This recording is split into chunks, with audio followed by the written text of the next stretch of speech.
который, которая, которая. А давайте сейчас внимательно посмотрим. И теперь у вас не осталось сомнений, как русские это делают.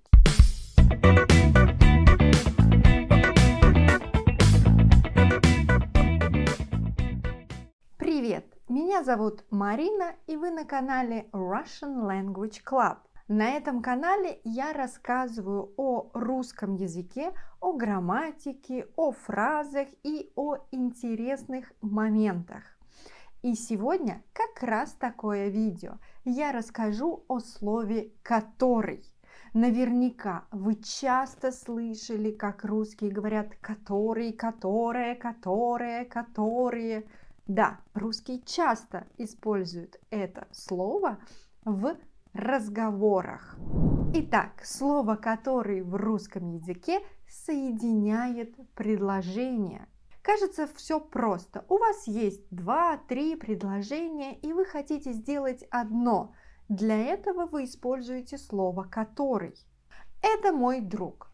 Он недавно приехал из Франции. 2 фразы. Делаем одну. Это мой друг, который недавно приехал из Франции. Или это друзья.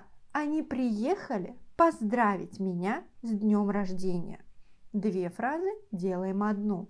Это друзья, которые приехали поздравить меня с днем рождения. Вроде все просто и логично. А давайте сейчас внимательно посмотрим, как русские это делают.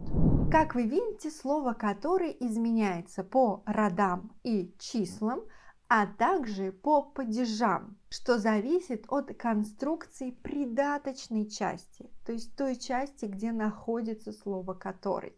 Я встретил друга. Мой друг живет в Москве.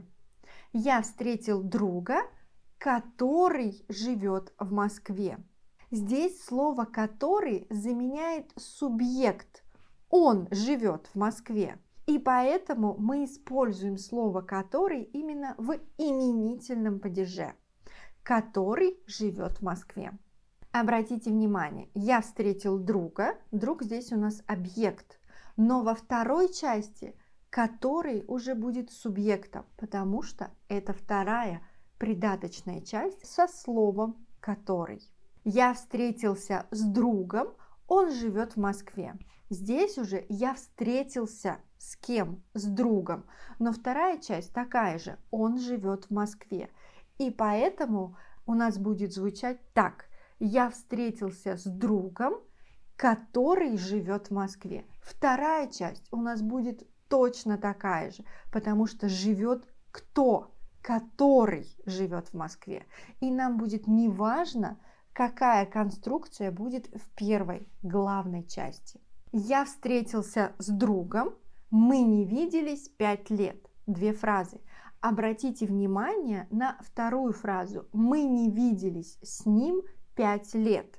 И соединяем 2 фразы, у нас получается: я встретился с другом, с которым мы не виделись 5 лет. Здесь нам важно не виделись. Нам важен глагол не видеться. Не видеться с кем? Не видеться с которым. Поэтому с которым не виделись 5 лет. Слово «который» должно согласовываться с глаголом из придаточной второй части. Дальше. Я встретил друга, я помог ему купить билет в Питер. Помог кому? Помог ему. И соединяем 2 фразы. Я встретил друга, которому я помог купить билет в Питер. И там друг встретил друга, помог другу. Соединили, и получилось: я встретил друга, которому помог купить билет в Питер.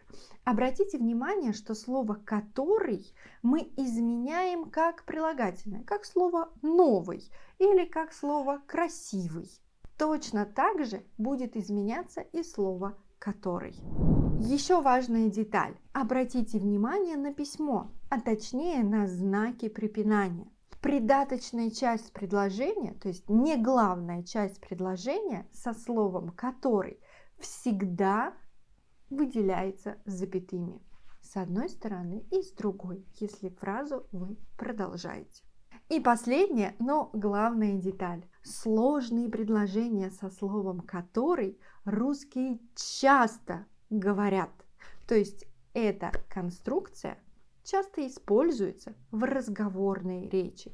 Именно поэтому вы так часто и слышали слово «который». Вот и все. Я надеюсь, что теперь вы будете чаще сами использовать слово «который», и теперь у вас не осталось сомнений, как правильно формировать фразы со словом «который». Подписывайтесь на канал Russian Language Club, учите русский язык вместе со мной, Мариной из Russian Language Club, и давайте общаться в социальных сетях. Пока-пока, до скорой встречи!